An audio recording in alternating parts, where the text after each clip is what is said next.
Rapaziada, estamos aqui com mais um Papo das 8, aguardando aqui para receber meu amigo, meu irmão.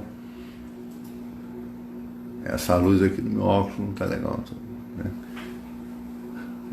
Grão-mestre Wagner Coelho, porra, cara da pesada, cara que vocês vão adorar esse bate-papo aqui. Peraí, deixa eu tentar achar ele aqui. Esse grão-mestre.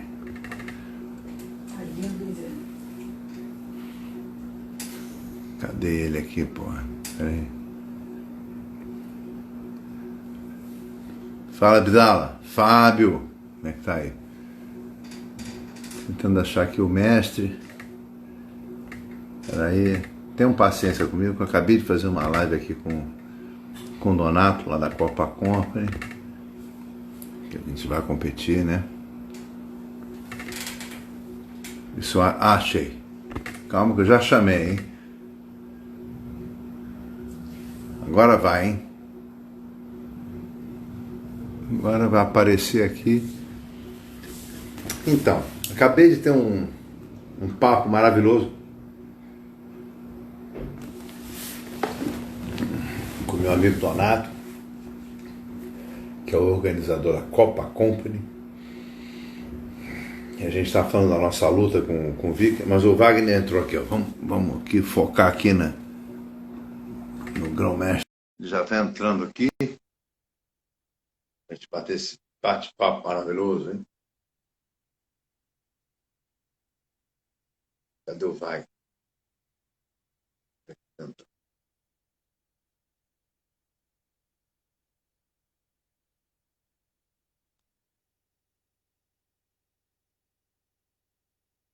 Às vezes dá um delay aqui para entrar.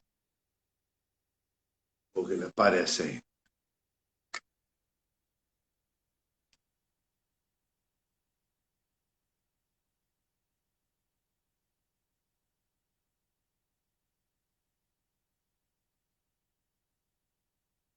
O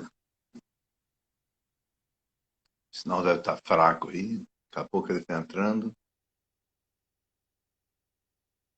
Fala, Fábio.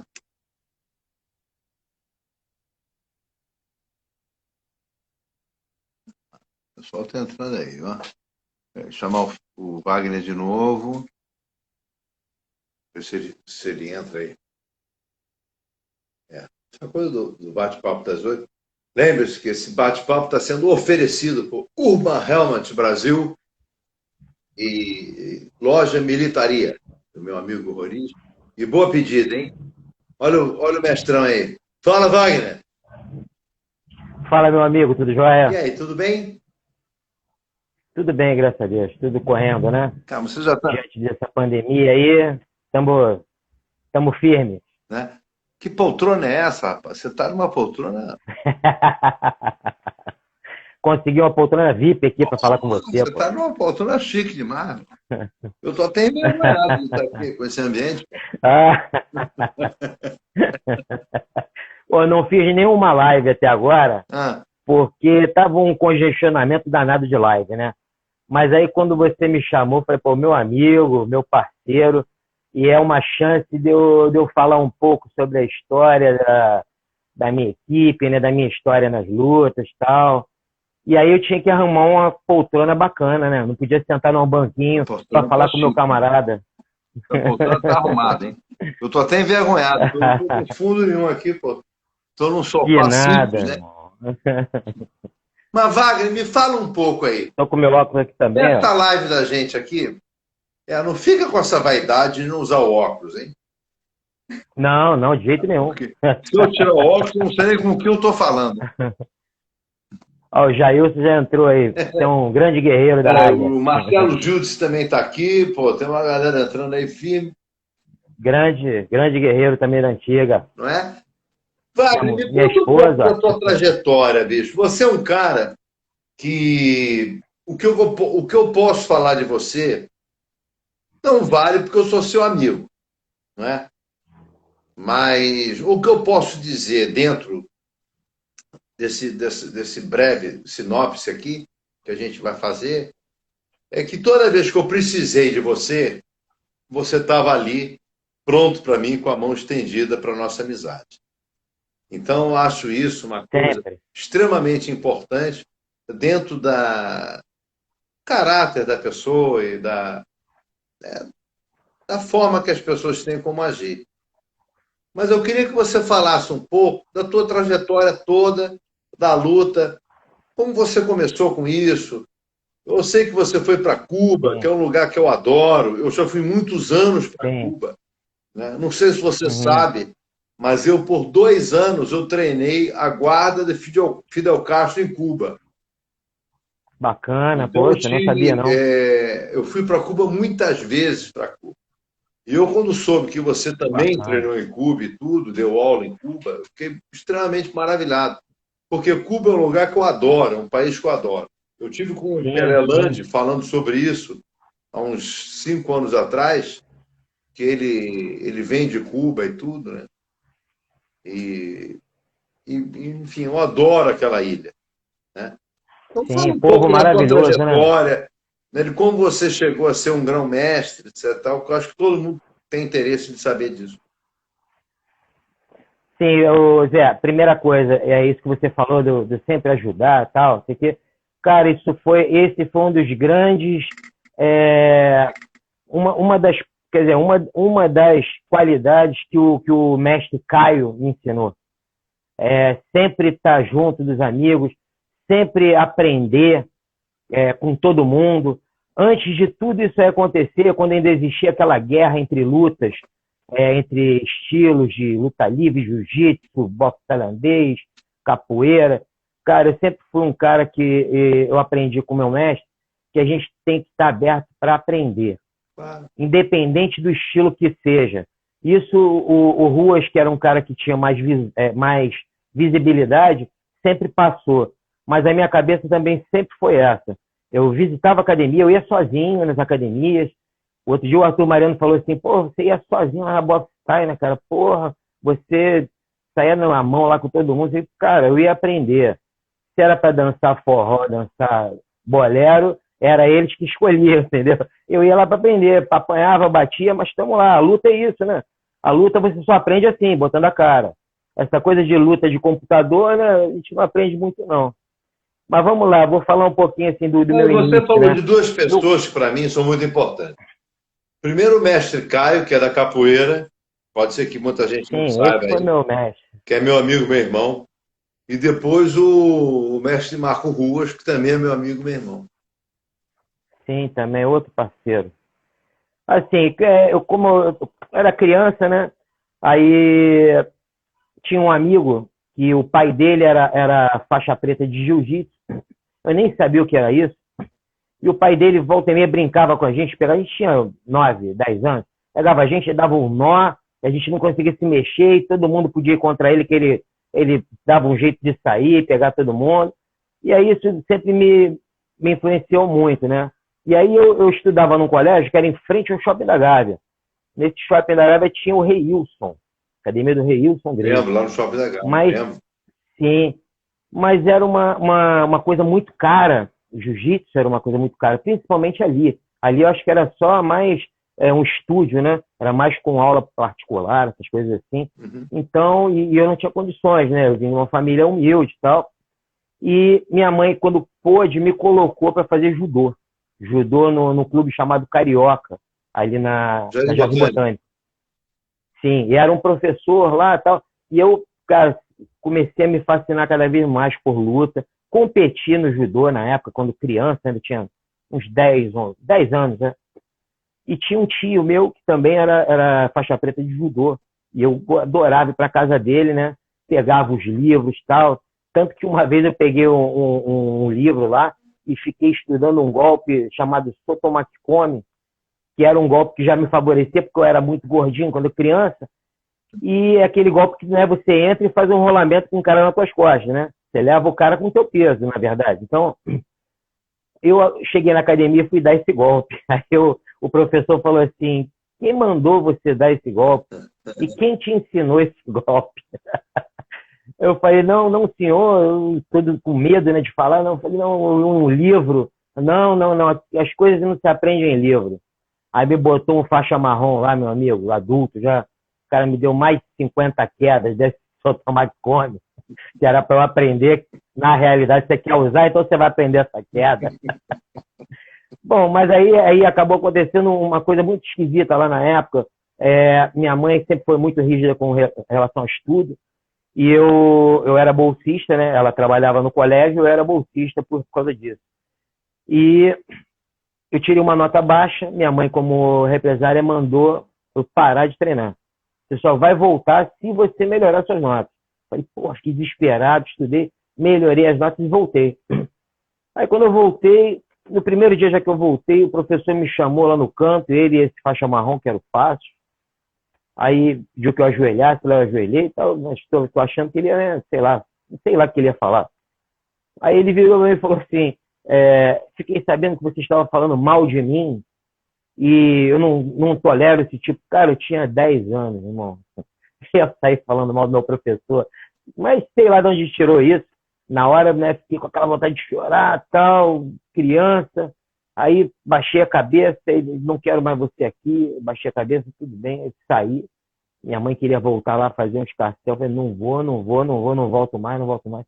Cara, isso aí, assim, é legal até falar, porque o pessoal tem que tomar muito cuidado onde coloca seus filhos para treinar. Um lance desse podia ter me causado um trauma, como a gente vê muitos aí, e nunca mais querer fazer luta. Nunca mais. Uma vergonha que eu passei ali e tal. Sim. Então, e aí dali eu fiquei um tempo sem luta, não sei o quê, até que eu fui na Lagoa Rodrigo de Freitas e tinha um cara jogando capoeira. Uns caras jogando capoeira e tal. E aí depois eu fui conhecer. Não, fui conhecê-lo, ele era o João do Pulo.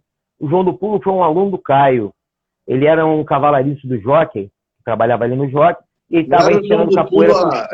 Atleta olímpico, não, né? Não. Era o João do Pulo, porque foi o apelido dele de capoeira, porque ele saltava muito, ele era muito levinho e saltava bonito, fazia uns movimentos. Era aluno do Caio. Né? Era aluno do Caio. E aí ele estava ensinando os rapazes ali do Jockey também, que eram amigos dele de trabalho e tal. E aí eu me interessei, comecei ali a aprender uma ginga, aprender uma coisa ou outra. Aí ele, pô, você tem jeito, não sei o quê, tem que te levar para uma academia legal mesmo, de verdade, para você aprender e tal. E me levou lá pro Caio. O Caio, na época, era em Botafogo, na Real Grandeza, no sobrado que tinha na Real Grandeza. Onde? Era numa academiazinha que era num sobrado, cara. Eu era muito garoto, aí nessa época eu tinha uns 13 anos. Eu não lembro o nome da academia, não, mas era um sobrado que tinha na Real Grandeza, isso eu lembro. E aí fiquei ali, dali a gente foi depois pro Divina Providência, o colégio ali na Jardim Botânico. E aí ele tinha uma academia lá em cima, que se eu não me engano era Sérgio Zacaro. E aí ele começou a dar aula lá também, a gente ficou. Depois fomos pro Circo Delírio, que era ali na Gávea, onde é o planetário da Gávea. Tinha ali um circo, tinha um show de rock e tal, estilo um circo voador, né? E lá a gente ficou muito tempo. Lá eu treinei muito tempo com o Caio. Aí, assim, o Caio começou a ter muito problema de hérnia, né? Hérnia de disco. E ele começou a desanimar, porque ele sempre falou que enquanto ele pudesse jogar, ele continuava dando aula. Porque ele não vivia de capoeira, né? Na verdade, ele já era um tatuador. Era tatuagem, né? Sim. Ele gostava de capoeira. A capoeira era mais um hobby. Tanto que ele sempre falou na aula dele, para a rapaziada lá, falava, não quero frouxo aqui dentro. Ele era um cara com uma sabedoria ímpar, mas assim, ele tinha um jeito dele de falar. E gostou, não gostou, cai fora, entendeu? Eu sempre gostei de lidar. Hã? Não quer o corpo esse. É isso aí. Aí ele falava assim, eu prefiro ter um lutador aqui corajoso do que 1000 frouxos. Então, não quero saber, eu não vivo de capoeira.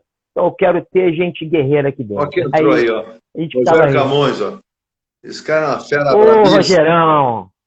Irmãozão, já entrou o Eduardo. Sim, entrou Eduardo Cossenza aí também, que foi presidente do Conselho de Educação Física, que foi meu mestre na Educação Física.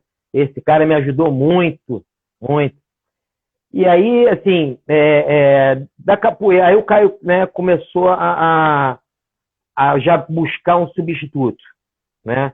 Buscar um substituto. E na época ele parece que ele ia colocar o Nagô para assumir as aulas dele, né? E nessa época, cara, eu já estava meio como numa transição.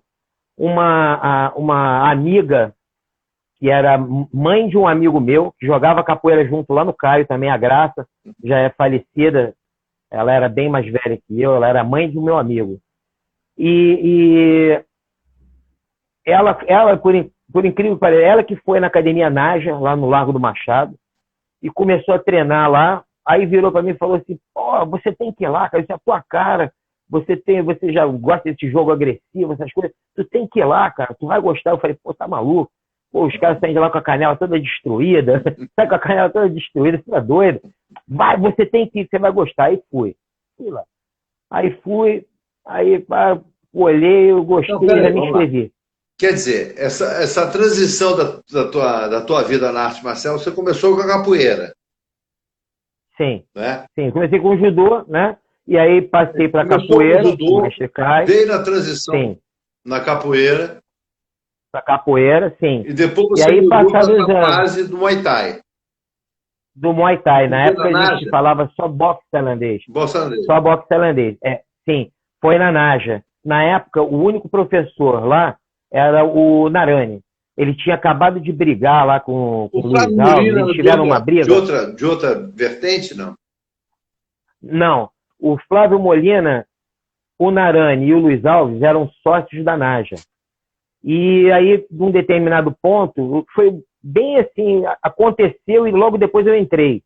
Eles brigaram, né, entre eles lá, e o Luiz começou a dar aula numa outra academia também no Catete, e o Molina já não estava mais. O Molina já estava só na polícia mesmo. Ele já não estava mais dando aula de boxe tailandês. Fantástico, bicho. Conheci o Flávio. O Flávio era uma pessoa fora de série. Sim, nota 1000. E aí, então, eu comecei a treinar lá. Logo, pouco tempo depois, o Nélio Borges, o mestre que foi o introdutor do boxe tailandês no Brasil, Nélio Borges, a gente chamava ele de Nélio Naja. Ele que formou o Flávio Molina, formou o Narani e o Luiz Alves, né? E foram os 3 primeiros aqui. E formou o Rudimar lá em Curitiba. E o Nélio estava em Curitiba nessa época.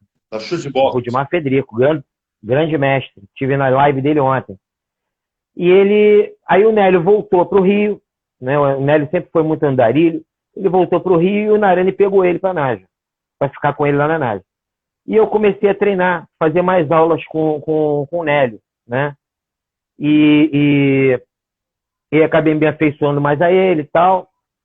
Em determinado ponto, o Nélio saiu, né, da Naja, mas antes dele sair, o Narani sempre teve uma visão muito boa comercial. Por quê? O boxe tailandês nessa época era o Muay Thai profissional de hoje, que já valia cotovelo e valia joelho no rosto, sem proteção nenhuma, não existia proteção de canela, as luvas ninguém tinha dinheiro para comprar luvas, porque as luvas eram feitas só de couro. E aqui no Brasil só existiam 2 fábricas, uma era Olimpíadas e a outra Drible, né? Olimpíadas. Então, Olimpíadas, isso, e a Drible. Então, assim, o Narani teve uma visão muito além do tempo na época. O pessoal, na época, achou frescura, não sei o quê. Ele quis criar o boxe tailandês amador, né? Que seria isso? O cara seria obrigado a lutar de capacete sempre. Não existia ainda proteção de canela, tá? Mas não valeria joelhadas no rosto e nem cotoveladas no rosto, né? Então isso determinaria que o cara é um amador. Então, essa situação do capacete e da luva foi um advento. Foi uma maneira de criar. Não existia isso antes. Não existia, ninguém usava isso antes. Mas isso aqui, então, Wagner, essa coisa do boxe amador, que já existe o capacete, até olímpico. já é uma coisa antiga, não? Sim, mas no boxe, não no Muay e Thai. nessa época, sim, e nessa época o boxe olímpico também não lutava de capacete, Entendi, de protetor entendi. de cabeça. Tanto que tem Que as ano fotos foi isso? Que ano foi isso? Isso foi no ano de 85, assim, É porque o boxe 84, olímpico 85. usava capacete, sim, pô. Tu vê o Muhammad Não, Ali, nessa época, na competição dele, que ele se lançou, que ele novo ainda foi para a Olimpíada, ele usava capacete, pô. Ele usou o capacete, pô. sim, mas eu tenho fotos até do Teófilo Stevenson, que era da mesma época, né, de 70 e pouco, e ele tem foto dele numa luta, ele sem capacete. E ele nunca lutou profissional, né, porque Cuba nunca foi profissional. Eles nunca lutaram profissionais, né. Então, assim, aí o Narani, na época, quis criar uma federação, ele quis legalizar. Só que na época, para você criar uma federação, não era como hoje. Hoje, qualquer um pode criar uma federação, né? Na época, para você ter uma federação, você tinha que ter 3 associações unidas para criar uma federação e 3 federações em estados diferentes para criar uma confederação, né? Então, o que ele fez? Ele pegou pessoas que ele achava mais responsáveis e que já estavam capacitadas, já dando aula, e pediu que formasse, oficializasse uma associação. E foi aí, em 86, final de 85, praticamente, que eu criei a Associação Águia. Eu criei a Associação Águia, o Narani criou a Associação Naja, e na época, um outro rapaz que dava aula na Henrique Beias, o Cairo, ele criou a Garuda, a Associação Garuda. Você sabe Conheceu o Cairo também? Quando o Cairo dava aula no Henrique Beias, ele chegou a dar aula com o Alessandro. Isso. Ali. Ele foi professor do Alessandro. Então, e foi quando eu implementei junto ao João Alberto Barreto o jiu-jitsu do Henrique Beias. Foi no meu período. Olha, eu conheci bacana. o Cairo pra caceta. Você me lembrou dele agora, pô. Sim. O Cairo tá onde? E aí, Quem levou o Cairo? Cara, eu nunca mais tive contato com ele. Nunca mais. Quem teve contato com ele foi um outro aluno meu, que os primeiros alunos que eu formei foram 3. Era o Marcelo Palmieri, o Flávio Almendra e o Aurimar Reis. Eu formei os 3 que eles tinham a mesma... O Almendra bati um papo com ele ontem aqui, no Papo das 8. Falou de você pra caramba. Bacana, bacana. Eu assisti, eu tava na live, assisti vocês falando. Bom, muito obrigado. Aí, assim, logo depois de criada, né, as associações e tal, ele acabou não conseguindo criar a federação na época, né? Eu não sei porquê, alguma coisa, não sei, política ou burocrática, né, na verdade. E aí, nesse meio tempo, o Nélio, o professor dele, e era já meu professor, saiu da Naja. Quando ele saiu da Naja, eu saí junto com ele. Nós fomos lá para a Academia Colômbia, no Leblon. Onde eu conheci o Colômbia. Isso, era do Fred. Ali em cima, você lembra do Gordon? Você lembra do Gordon? Que tinha no Leblon, no Baixo Leblon? Então, era ali do lado. Quem que tinha o jiu-jitsu ali também? Tinha jiu-jitsu ali também, não tinha? Tinha, mas eu não lembro quem era. Eu não lembro. Ficava num sobrado, não era? Numa escada que você subia de madeira? Sim. Isso mesmo. E aí nós fomos para lá, né? Eu era azul escuro, que é como se fosse o marrom das outras lutas, né? Na época o boxe tailandês era faixa também. E aí, um determinado dia, né, depois de mais uns anos a gente treinando com o Nélio, eu e o Roberto Portela nos formamos. Ele pegou de surpresa a gente lá, mandou a gente entrar em forma, pegou a faixa preta e botou na nossa cintura. E foi daí que eu criei também um esquema para minha associação. Os meus graus preta, os meus professores... Mestre Animal entrando aí. Esse me ensinou muito de MMA lá no Carson. Esse me ensinou muito de jiu-jitsu e MMA. Devo muito a esse cara. E aí, assim, ele nos formou e eu trouxe isso para a minha associação. Eu não cobro um centavo para formar nenhum professor meu. A maioria das escolas aí de judô, não sei o que, cobram uma grana, as federações, né, para fazer o exame. E eu digo para eles o seguinte, cara, você chegou até aqui, geralmente já dão aula, né? Já não tem mais que mostrar. Eles têm que me mostrar o quê? Isso, eles têm que me mostrar trabalho pelo esporte. Aí sim, eu quero que eles tenham curso de primeiros socorros, que eles saibam as regras, curso de arbitragem, e que eles façam pelo esporte, mesmo que eles não deem aula. Claro. Mesmo que seja um médico, que seja um engenheiro, um policial, ele tem que ter feito alguma coisa pelo esporte, ter trabalhado de E você de tem juiz, vários alunos luta. assim, né? Que são médicos, são engenheiros, são profissionais liberais. Você tem várias pessoas que se aproximam de você por causa disso. Sim, nós conseguimos trabalhar de um jeito que eles têm toda a proteção. Eu adaptei muito do meu boxe cubano, que eu aprendi lá de Cuba, com a movimentação. Então, Wagner, então pessoas que têm problemas desse momento de Cuba que me interessa, porque eu conheço muito Cuba. Né? Sim, eu queria só traçar essa trajetória, falta pouco, só para poder chegar lá em Cuba. Fala. Eu até botei uma colinha aqui para não me perder dos tópicos. Então, assim, num determinado ponto, né, depois que eu me formei, tinha meus alunos que queriam competir, e como eu estava afastado do Narani, o Narani tinha um clã dele próprio, onde ele tinha as competições, que ele colocava os alunos dele para competir com os alunos dos alunos dele. E aí eu fiquei meio solto, né, meio perdido. O Nélio foi embora, numa determinada hora.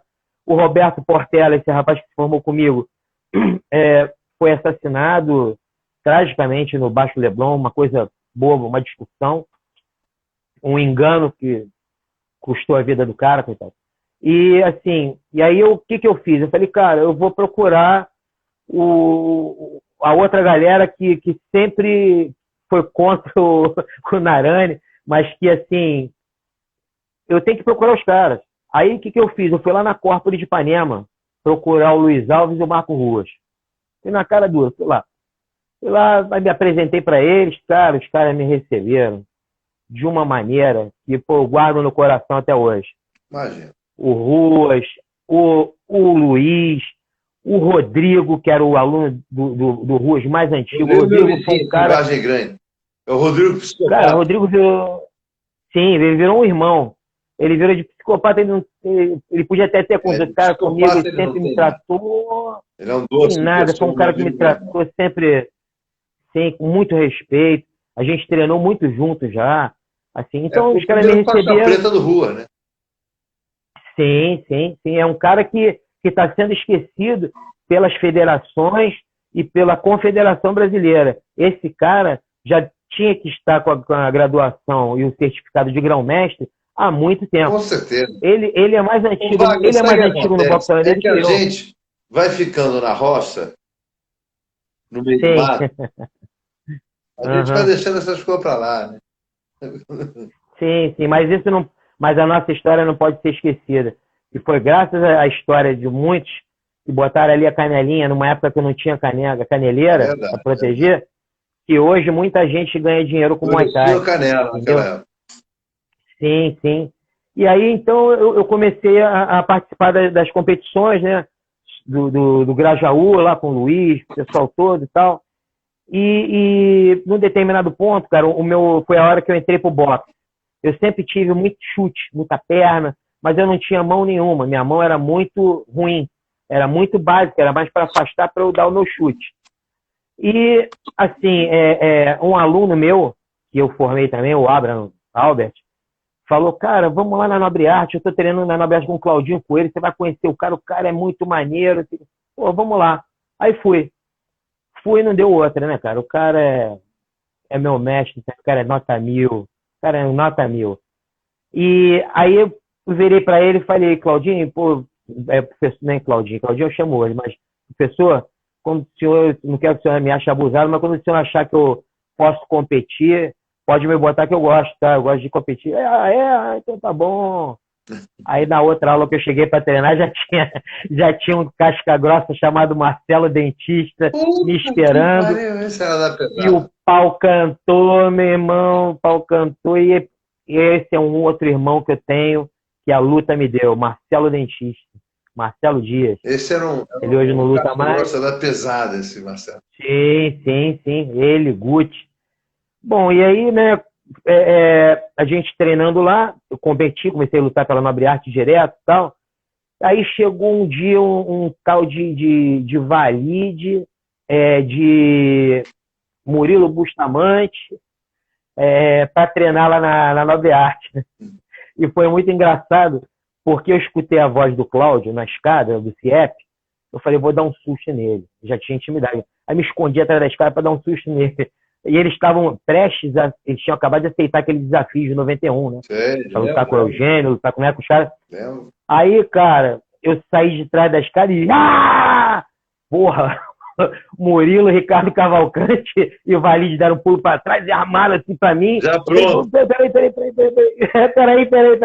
Aí o Cláudio, com aquela mania dele, já me xingou tudo que é nome, lógico. A galera do carro tá numa galera de luta, pô. Tem essa conversa. Sim. E aí eu virei sparring dos caras lá, né? Porque como eu tava competindo direto, eu virei sparring direto dos caras, fazia sparring com eles para eles treinarem lá pro desafio. E aí eles falaram, pô, você tem que treinar jiu-jitsu, cara. Pô, já tá cara bom em pé de strike, tem que aprender chão. Eu falei, não, cara, é muito caro. Isso eu falo pra você até hoje, hein? Você tem que, pô. Sim. Aí ele falou, não, é só arruma o kimono que o resto é com a gente. Eu falei, pô, bacana. Aí arrumei o kimono, não deu outro. Comecei a treinar no kart, treinei, fiquei lá me botaram na aula do Marcelo Alonso. Eu fiquei lá uns 3 anos e pouco treinando no kart, direto, competi no jiu-jitsu também, pelo Marcelo, pelo Carpon. Participei de 3 campeonatos só, não lutei muito não, lutei 3 campeonatos só. E assim, comecei a dar aula, comecei a fazer amizade com a galera toda do jiu-jitsu. Por conta de você é muito bom no jiu-jitsu também. Não, beleza. Assim, eu treinei muito, mas hoje, assim, tô muito tempo sem poder treinar por causa das lesões que eu tive, né, tal. Mas aí eu comecei a me entrosar com a galera do jiu-jitsu e tal, conheci o Jacaré por intermédio de coisa de cachorro, que eu criava o Romero, eu treinava, eu criava cachorro, né, criava pitbull, e aí eu tinha uma fêmeazinha e cruzou com o cachorro dele, com o Dandy na época. E aí a gente fez amizade também, comecei a dar aula na Academia do Jacaré. Ipanema? Aí, Ipanema, sim, quando eu era Jacaré ainda, não era nem Master, nem Aliança, era Jacaré. Ali quase chegando quase de exceção Copacabana. Naquela curvinha ali, aquela galeria que tinha ali. E aí, o Paulo Homero, também por intermédio de cachorro, ele era aluno do Barra Grace, me levou pro Barra Grace. Sim, Paulo Homero me levou pro Barra Grace. Veterinário. O Paulo Homero é foda, veterinário que ele prefere matar tudo que é cachorro. Assim, o cachorro tá doente, mata esse desgraçado, porra. Ó, vou te contar, ele foi os últimos pontos que eu levei aqui, os últimos 9 pontos que eu levei aqui, saindo na porrada com o Chicão, o Chicão Bueno, foi o Paulo Homero que deu. Eu cheguei no Lourenço Jorge, estava lotado. Aí eu liguei pro Paulo, eu falei, pô, Paulo, tu pode sabe dar uns pontinhos em gente também? Vem pra cá, meu filho. Cachorro é cachorro. Me deu 9 pontos aqui no superfície. Paulo Vera é meu amigo do irmão, cara. O cara é do caralho, Paulo. Aí, assim, o que aconteceu? Como eu comecei a influência muito com o pessoal do jiu-jitsu, da aula pra galera toda, começou um esquema esquisito no boxe tailandês na época. Os meus alunos nos campeonatos, começaram a ser meio que, assim, perder, mas não perdeu, entendeu?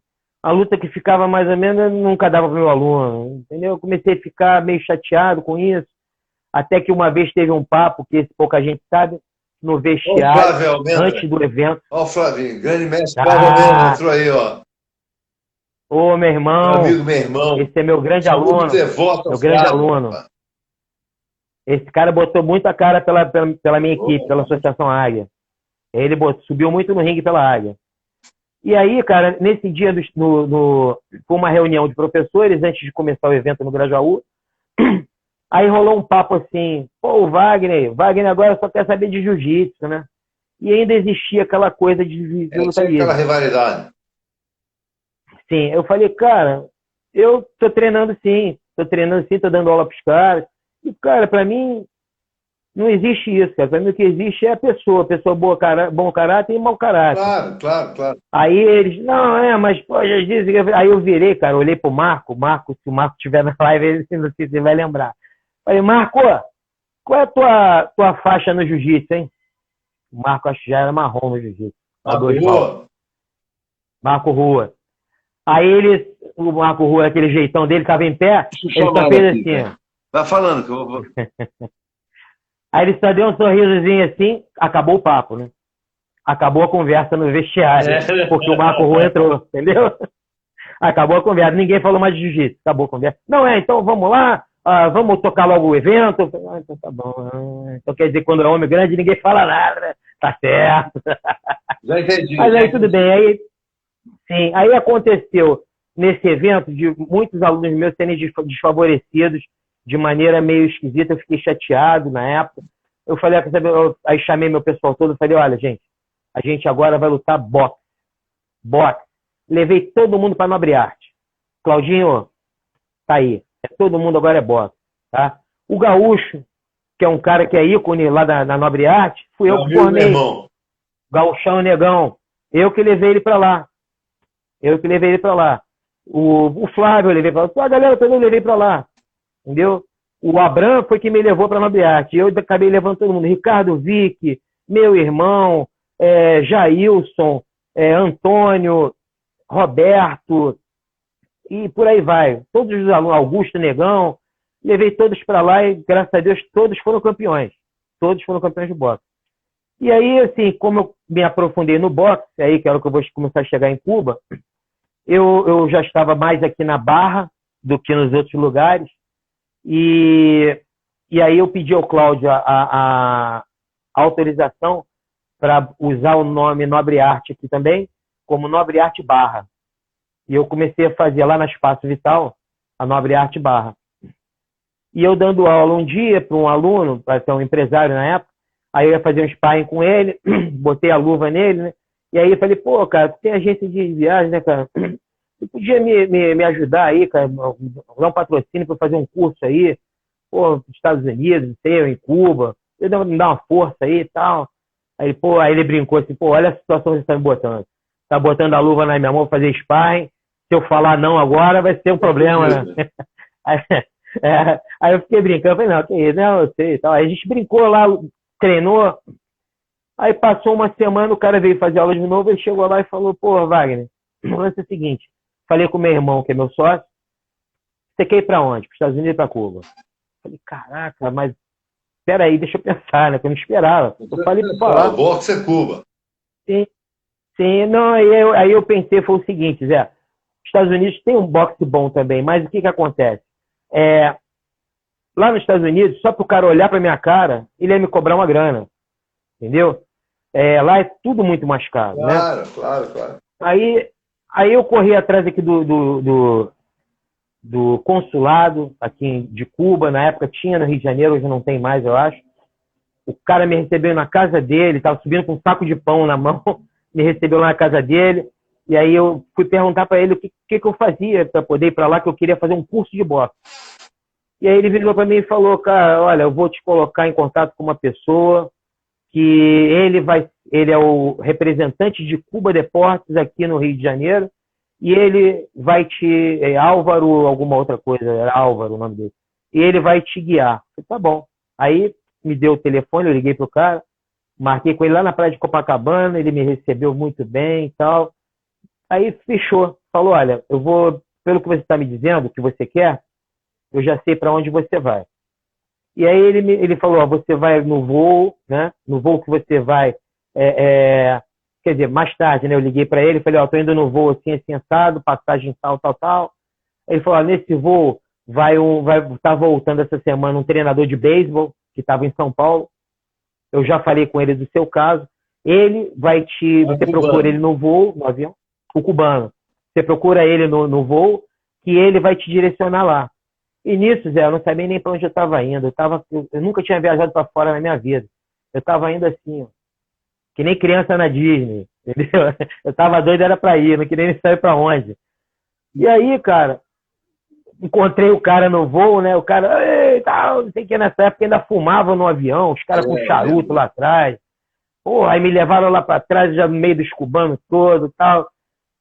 Cara, mas os caras com uma responsabilidade, assim, impressionante. O cara desceu comigo no avião, aí procurou quem é que estava com a identificação que ia me buscar lá, pediu documento ao cara, o cara mostrou o documento para dizer que ele era oficial mesmo do... Então tá, pode levar o rapaz. Olha, qualquer coisa, aí me deu o contato dele, quando eu entrar em contato com o cara. Aí eu cheguei lá no centro de treinamento, Córdoba Cardim. E foi onde conheci o Pedro Roque. Lá treinava a seleção juvenil. Foi no estádio? Oi? Não. Era um centro de treinamento para atletas de alto rendimento. Mas isso em Havana Velha? Em Havana, sim, em Havana. Era mais, sim, era distante de Havana, do centro de Havana, mais ou menos uma hora e pouquinho, uma hora e meia, mais ou menos. Um centro de treinamento grande para um estádio de futebol azul. Sim, lá era o estádio Pan-Americano, eles construíram para o Pan-Americano. E esse centro de treinamento era do lado. Esse centro era um centro de treinamento e tinha escola também lá dentro. Então, que os caras são obrigados a estudar. Para a guarda do Fidel Castro, dentro desse centro, dentro do estádio. Olha, que bacana. Grande, bacana. Azul na época, sim. não lembro. E eu dava aula para toda a guarda do Fidel Castro, na época. Pô, que bacana, hein, Zé? Isso em 90 muito bacana. 98. Olha, 98. Foi um pouco depois da primeira vez que eu fui. Eu fui a primeira vez em 95 para lá. 95. E aí eu conheci o Pedro Roque. Aí o Pedro Roque e o Peter, né? Eu chamava de Peter. Ele me chamou e falou assim, bom, se movimenta aí e me mostra o que você conhece de boxe. E aí eu já tinha sido campeão carioca de boxe aqui e tal, já tinha lutado diversas vezes, né? E me movimentei fazendo o meu melhor e tal. Ele não deixou nem eu acabar o round. Ele falou assim, chega, tá bom. Vamos começar do zero. Aí eu fiquei olhando para ele com a cara meio espantada assim, né? Mas ele falou, não é que você não saiba boxe. É que o boxe cubano é diferente e eu vou te mostrar isso. Aí eu olhei para ele e falei assim, mestre, eu não estou aqui para questionar e nem para mostrar meu boxe. Eu vim aqui para aprender a sua técnica. Se o senhor me mandar ficar pulando num pé só, eu vou ficar pulando num pé só. Aí ele ficou rindo assim e aí gostou. E aí fiquei lá uns 3 dias com ele e aí depois ele falou, olha, nós vamos ter que viajar, eu vou ter que viajar com a equipe vai lutar em Varadeiro, e na verdade não era Varadeiro, era Matanças, que era uma cidadezinha antes de Varadeiro. E aí ele falou, mas sim, aí ele falou, mas eu não vou levar você. Depois de Cienfuegos. Não, eu não me recordo. Então, Matança. Aí ele falou, cara, é próximo de Havana Velha até Matança. Matança foi onde teve aquela invasão da Baía dos Porcos, o cara. E é logo depois de Cienfuegos, que é uma cidade que leva o nome também do primeiro homem de Fidel lá, Cienfuegos. Sim. Logo depois. Olha o Cláudio Fontinelli, que entrou agora na nossa live aí.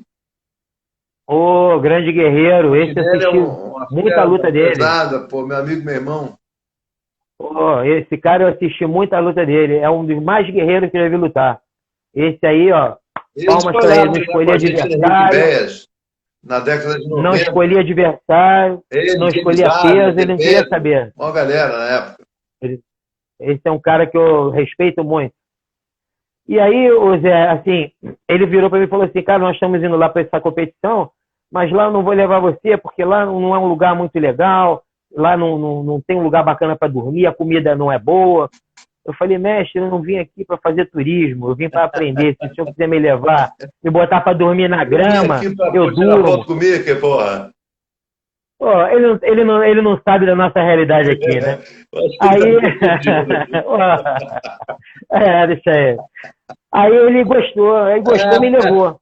Me levou e treino. Cara, eu treinava lá, Zé, sem brincadeira. Quem me preparou para essa viagem foi Eduardo Cossenza, esse que está aí na live também. Esse cara sabe muito de musculação e de preparação física. Ele que fazia a preparação do Renzo, dos caras tudo do Bagre lá. E ele que fez a minha preparação. Eu cheguei lá 100%.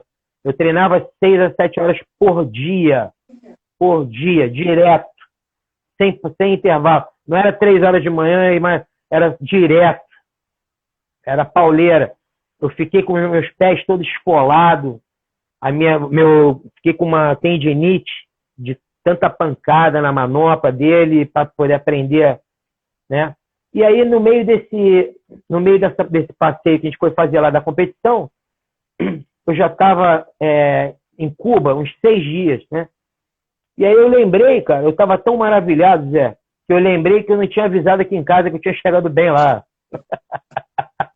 Tava todo mundo desesperado, Zé. Eu nunca tinha viajado para fora na minha vida, rapaz. Aí a gente passeando em Varadeiro, os garotos me mostrando, né? Aí eu olhei e falei, pô, que bonita aquela casa ali. Aí ele olhou e falou assim, ali é um posto telefônico. Aí eu falei, caraca, eu não avisei. Aí saí correndo, comprei um cartão e aí liguei para avisar, o nego já estava desesperado aqui, nego chorando, cara. Mas assim, essa foi a primeira experiência que eu tive lá com ele. E aí nesse dia, nessa competição, no terceiro dia, isso eu nunca mais esqueço, o Peter me colocou como uma das provas para esse curso que eu estava fazendo lá, prático e teórico. Eu subi no ringue como segundo de um lutador que ele tinha lá, que ele tinha posto para lutar. Cara, quando ele falou isso, a perninha tremeu, né? Eu falei, caraca, pegou de surpresa, assim, ó, você vai subir agora e eu quero ver você dando instruções. Eu entendo já mais ou menos o que você fala e eu vou passando para ele, tá? Então era como se eu fosse treinador e ele fosse só o segundo que estava traduzindo ali, entendeu? Pô, era uma responsabilidade muito grande, né? A gente falava de equipe olímpica, né? Mas graças a Deus eu me saí bem e ganhei mais essa experiência lá. E aí fiquei mais lá, eu fiquei a primeira vez mais ou menos um mês lá. Voltei para cá já com uma bagagem muito boa e fui lá de novo em Cuba mais umas 3 vezes. E uma 4ª vez eu trouxe ele para cá e coloquei ele para dar seminários aqui, para você ver, cara, como o regime é cruel lá, né? Eu trouxe ele, eu tive que pagar $2.000 para Cuba, para o governo cubano. E eu tinha que dar uma carta oficial de algum órgão daqui. Aí eu pedi para a Federação de Boxe. A Federação de Boxe não quis dar porque tinha medo de eu não conseguir pagar e eles terem que segurar isso. Sabe quem me deu essa carta? Mestre Carlinhos Grey. Olha só. Para você ver, esse cara tem uma visão desde aquela época, além do esporte dele, entendeu? Até me deu a carta e falou, Wagner. Ele era chancelado pela Federação de Boxe. Sim, não, mas assim, nessa época... E nessa época, mas nessa época o Carlinhos já tinha confederação. Wagner, o cara que me levou para Cuba foi um boxer chamado Pozo, que ele teve aqui no Brasil durante um tempo, treinou com a gente na Rua do Riachuelo, ali na Lapa, Academia do Músico. Sim. E aí depois ele falou, vem para cá e tal. Eu fui da primeira vez de sacanagem, fui muito bem recebido. O Exército, a Guarda de Fidel Castro é treinada pelo Exército, pelas Forças Armadas da Rússia, né? Da União Soviética. E eles ficaram adoraram a coisa do jiu-jitsu, né? E tudo, né? E é engraçado que eu, apesar da minha arte mãe ser o jiu-jitsu, eu não defendo o jiu-jitsu como acima de qualquer coisa, né? Eu não posso. Eu já fiz capoeira, já fiz taekwondo, já fiz aikido, já fiz o jiu-jitsu no tempo, já fiz boxe no tempo inglês, Eu não posso levantar a Sim. bandeira do jiu-jitsu como se fosse, né, a sumidade, né? Eu acho que o Marco Rua fala uma coisa muito, muito coerente, e eu acho que para o atleta da arte marcial, da luta, ele tem que entender que a luta é tudo, né? Eu vale tudo, tudo, Sim, né? sim. Eu falo que o jiu-jitsu Sim. É começa o quando o boxe lutador, na acaba. verdade, né? Mas até o boxe Sim, acabar, você tem o boxe, porra. sim, sim. Né? É o que eu falei, que o mestre Caio sempre falou, que existe o cara, a pessoa que é o guerreiro, é o lutador. O Claro. lutador que vai fazer o seu melhor. Entendeu? Ele vai treinar tudo. É o que você falou agora, Claro, ele tem que treinar claro. tudo. Para ele ser completo, ele Claro. tem que ser O completo, MMA entendeu? hoje, porque no início era o jiu-jitsu contra a luta livre, a luta livre contra o Kung Fu contra o Taekwondo, Sim, sim, bate uma. sim, Hoje em dia a coisa do MMA não levanta bandeira mais, é um atleta contra o outro. E tudo que ele é sim, capaz sim, verdade, de verdade. absorver com prioridade dentro da sua arte, né? Sim, e o que é a maior ideia, a melhor ideia, né? Claro. A ser vista. Essa é a melhor ideia para ser vista. E aí, assim, eu consegui trazer esse boxe cubano, né? Essa técnica deles, eu consegui adaptar ela pro Muay Thai, pro meu estilo do Muay Thai, da Águia, da minha equipe, e pro pessoal do MMA, que eu já treinava. Eu tive a chance de treinar por grandes nomes aí, cara, que é do MMA, da época do Vale Tudo ainda, né? Que depois se tornou MMA. Por grandes atletas que são meus irmãos hoje, meus grandes amigos. Tive a chance de ajudá-los com a parte em pé. O primeiro foi o Carino, né? O Rafael, Carino, Rafael Carino. Primeiro ele me muito meu amigo, um procurou excelente que atleta. sim, ele me procurou na época que ele tinha uma rivalidade lá com o Hugo Duarte. É. E eles iam resolver, não sei o que e tal. Nunca apoiei muito essa coisa de briga, não, né? Mas aí, graças a Deus, apareceu o UFC para ele lutar, né? Então ele lutou o UFC 9, foi campeão do UFC 9. E ele foi o primeiro atleta que eu treinei para Wagner, MMA, para Vale Tudo. só um minutinho, só um Sim, segundo, peraí. sim, Para aí. pode ir.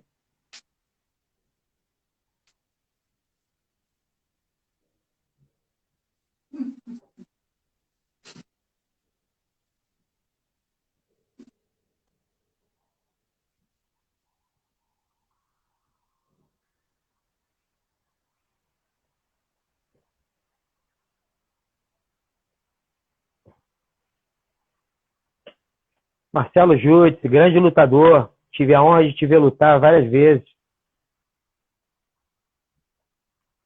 Grande guerreiro. Marcelo Esperandio, meu amigo. Clau, minha esposa. Ana Calmon, minha amiga querida.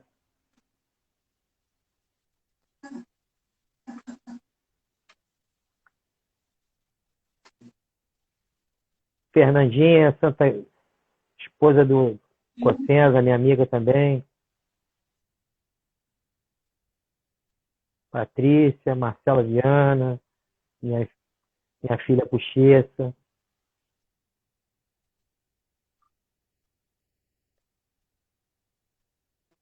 Leandro Celano, meu camarada. Dudu.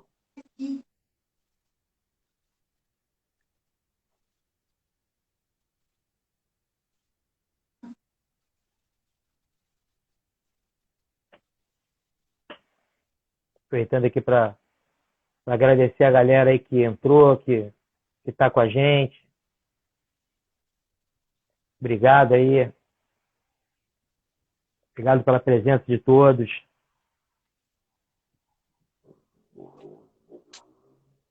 Vinicinho. Wagner, foi mal.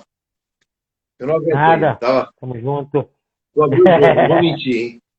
Tava apertado pro banheiro. Tá tranquilo, isso acontece. E aí, Mas assim, você falou na situação do Rafael Carino. Sim, treinei o Carino, né? Na época, graças a Deus, ele não precisou brigar lá, que não... negócio de briga não leva a lugar nenhum. Graças a Deus apareceu o UFC, e ele lutou o UFC.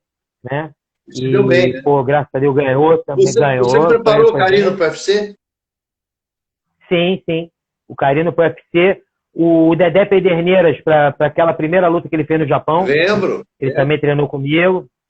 O Jorge Pereira eu acompanhei ele nos eventos, em vários eventos de MMA. Aqueles eventos em São Paulo eu ia com ele.